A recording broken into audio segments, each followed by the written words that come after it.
le mercredi 22 janvier à l'hôtel L'Étoile du Sud de Grand Massam, l'atelier d'élaboration du plan d'action opérationnel PAO 2020 du ministère de l'Économie et des Finances a pris fin ce vendredi 24 janvier avec l'allocution du président de la cérémonie, Bassogo Bamba, par ailleurs directeur de cabinet adjoint représentant le ministre de l'Économie et des Finances, Adama Coulibaly. Cette allocution a consisté essentiellement à commenter le rapport de ces assises lu au cours de la dite cérémonie. Je me réjouis de ce que les objectifs assignés à cette rencontre sont pleinement atteints.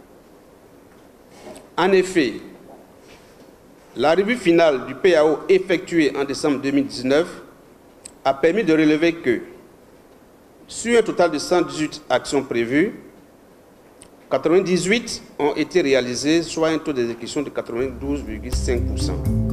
S'est-il félicité en présence des représentants du cabinet, des directions centrales, des directions générales et des structures sous tutelle du ministère de l'Économie et des Finances, non sans rappeler que le ministre Adama Coulibaly a demandé au comité d'élaboration et de suivi du plan d'action stratégique PAS de proposer, après un bilan sans complaisance du PAO 2019, un PAO 2020 dont l'exécution devrait permettre de contribuer significativement à la mise en œuvre de la politique du gouvernement.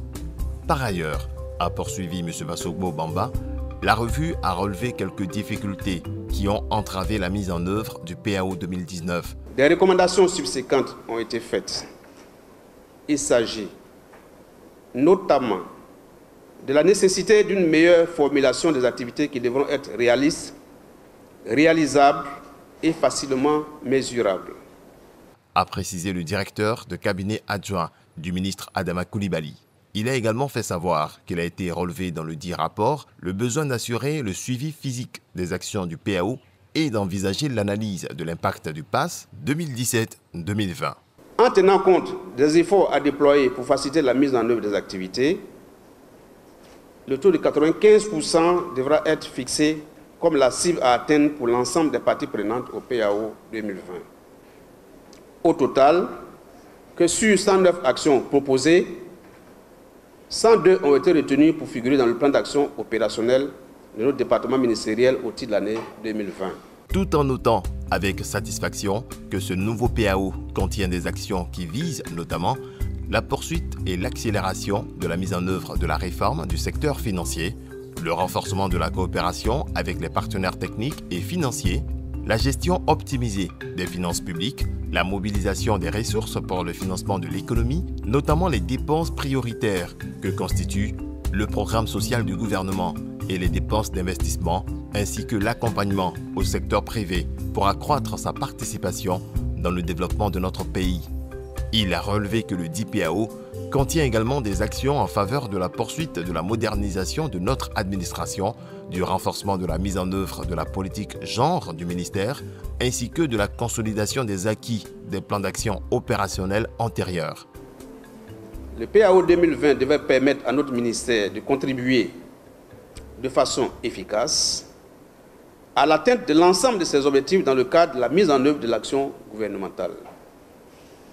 La bonne exécution de ce plan de travail que nous allons soumettre au ministre devrait permettre également l'amélioration de la qualité des services. Pour y parvenir, outre les recommandations formulées, le cadre institutionnel relatif à la conduite de suivi et évaluation sera renforcé et adapté pour tenir compte des développements nouveaux. Toutefois, il a tenu à souligner que l'atteinte des performances attendues nécessite l'engagement de l'ensemble des structures rattachées au ministère de l'Économie et des Finances. C'est pourquoi le directeur de cabinet adjoint Bassogo Bamba a conclu en demandant à tous les points focaux de constituer auprès de leurs services respectifs des relais effectifs en vue d'une vulgarisation assez rapide et d'une appropriation véritable de ce PAO 2020. Oui, il faut dire que aucune œuvre humaine n'est parfaite. En fixant des objectifs aux structures, il y a des éléments qu'on ne maîtrise pas, il y a des impondérables.